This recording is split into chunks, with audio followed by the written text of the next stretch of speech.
Hey everyone, it's Dustin Nulf with Keller Williams Realty's The Dustin Nulf Team and the Full House LLC, Pittsburgh Property Management. How we all doing? So thank you for joining me today. Today we're going to talk about how you can buy rental properties and investment properties with little to no money down. Okay, so I know that Grant Cardone is real big on telling you that that's impossible. It is not impossible, I can tell you that. So we're going to look at how you can management, how you can do it, and how you can do it with little money, no money, or other people's money. That's what we're going to look at today. So thanks for joining me. If you like the content, please give us a thumbs up. Please subscribe below and hit the notification bell so you're notified of new videos as I post them. I'm posting 2 to 4 videos a week. So lots of new content going out there. I have linked below to a lot of the books that I've read that I really enjoy, that have motivated me to do what I do. I've also linked below to some of the recording gear that I'm using. I've had people ask me about the recording gear, so all the links are below for the gear that we use. I do group coaching for real estate sales agents, agents who are building a sales team, as well as anybody who's looking to invest in real estate, whether beginner or intermediate investor. We do one-on-one coaching as well. So check out the links below for that sort of stuff. Really appreciate you joining me. All right, let's get rolling. So here's the deal. Grant Cardone says it doesn't exist. That's fine. It doesn't exist in his world because he buys 30 some units plus. Okay, so when you're buying big apartment complexes and things like that, yeah, you're probably not going to get a no money down deal. If you're a beginning investor or a small residential investor, you can find no money down deals. It's typically easier to find those deals when the market is bad than when the market is good. So when the real estate market's bad, it's what we call a buyer's market, and if you're a buyer, that means you have control. When the real estate market is real good, it is called a seller's market, which means if you're a seller, you have control. So if you're looking to buy and sell real estate, it's good to buy in a buyer's market and it's good to sell in a seller's market, right? So when you're buying in a buyer's market, if you want to get a no money down deal, what you are looking for is somebody who is fire selling their property. Like, they need to sell it now. They need to be done with it. They're sick of it. They're fed up. They're highly motivated. They're extremely emotional about that property and hating that property, right? Okay? So if you find that person and they have this property that they absolutely want to get rid of as soon as possible, then that's when you work out your no money down deal. So your no money down deal might be an option to purchase the property. It could be a lease option where you're going to lease it with an option to purchase. It could be a rent to own scenario. It could be a land contract. You could even do an owner financed with a real mortgage note with no money down. And your scenario might be, I'm going to have to put so much money into this property that I need all the money I have. I can't give you any money as a down payment. But what we will do is, I'll give you first lien position on the property, and I will go in there and renovate it immediately. I'll start taking over your tax payments and insurance and all that sort of stuff, and I'll have everything under control, and you won't have to worry about that property anymore, and you'll still have first lien holder position. So if I screw up, best case scenario, I went in and I added value to your property, and now you get it back and you can sell it to somebody else. Okay, so that sounds pretty good, right? Sounds good to somebody who wants to get rid of their property and they're sick of it.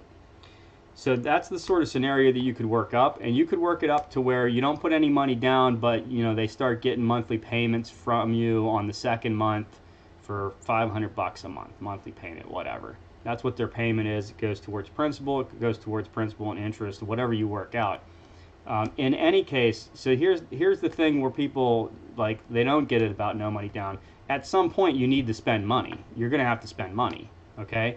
So you might be able to get the property closed and take ownership of it, but you're going to have to start spending money pretty much immediately.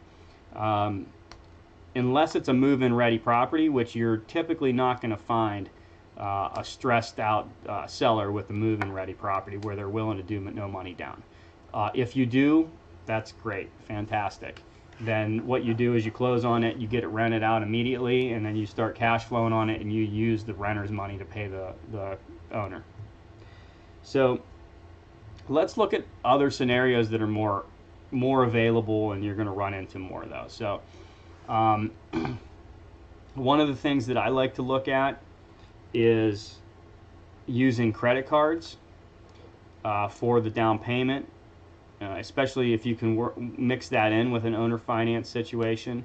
So if you have a credit card and you keep it paid off for the most part, a lot of times you're going to get that offer from the credit card company that says, we'll give you, you can tap into this money and we'll charge you 3% for any money that you tap into, but then you owe no interest at all for the first 12 months or whatever, okay?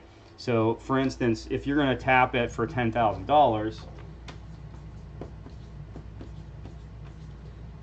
so you're going to tap it for 10 grand, they're going to say, we're going to charge you 3% flat when you tap it.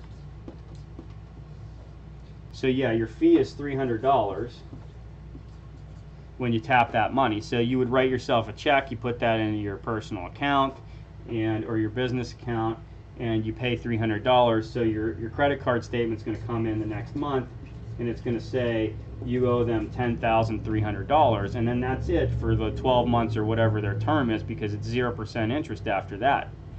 So you could use that money where you tap into that, and then if you're negotiating with the seller, you may have negotiated a deal already and you knew you could tap into this. For instance, in my previous video, and we'll have a link to that below, if you want to see how I got 150% plus return on investment annually out of one of the properties I bought, check out that video. But in that scenario, I came in with $4,000 out of pocket and did owner financing. So if I'm using that money, I still got $6,300 left. So if I got to put money into the place, I might use that there. And I bought a property without using my money at all. And the scenario that I did with that particular property, I was pulling in $1,100 a month. Okay, so $1,100 a month is coming in now.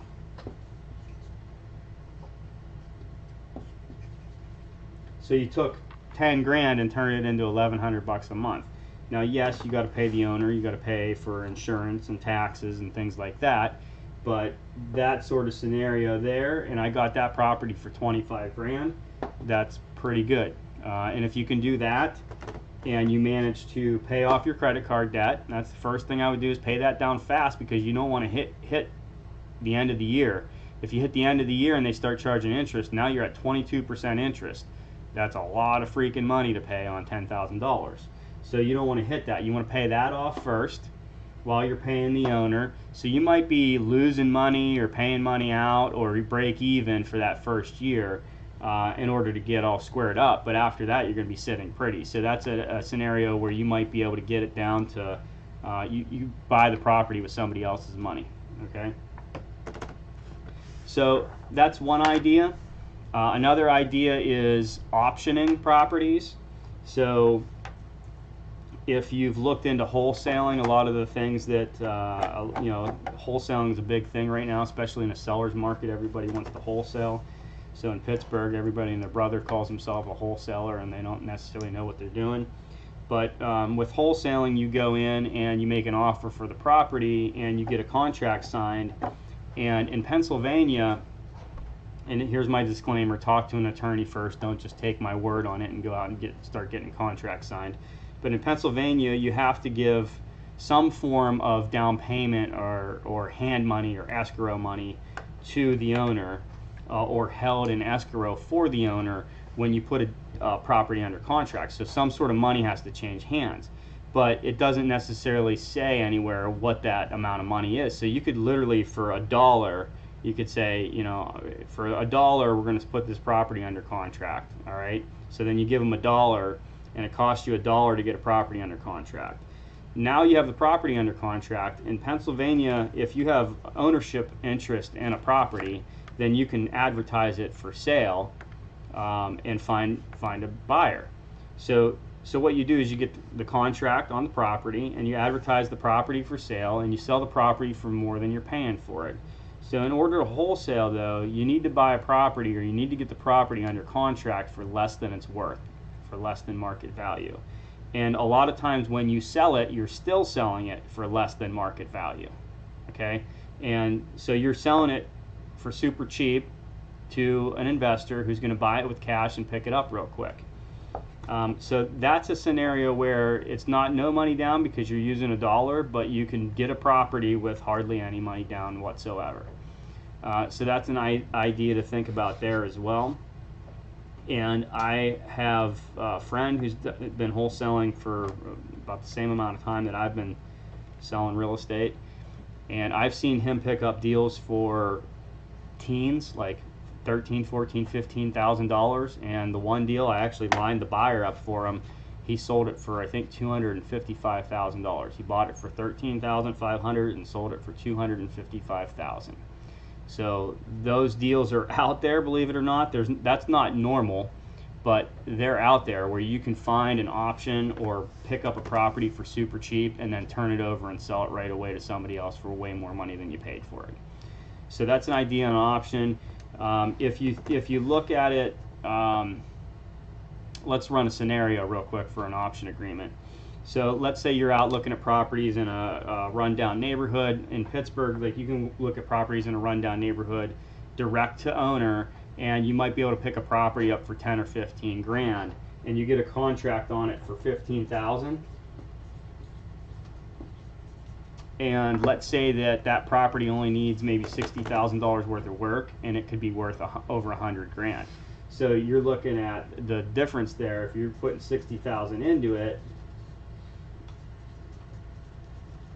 you're only going to have 75 grand into it. Let's say it's going to be worth 125 when it's all said and done.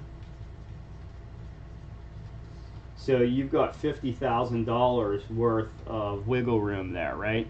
So you might be able to pick it up under option for 15 and then sell the contract for 25,000. So you're making 10 grand by selling that contract, and the buyer still is going to walk away with a $40,000 profit after they flip the property. So that's the sort of property. That's what you're doing there. Is you're picking it up for super cheap, and you're still selling it for super cheap to the person who's going to renovate it and sell it, or they're going to renovate it and hold on to it and rent it out.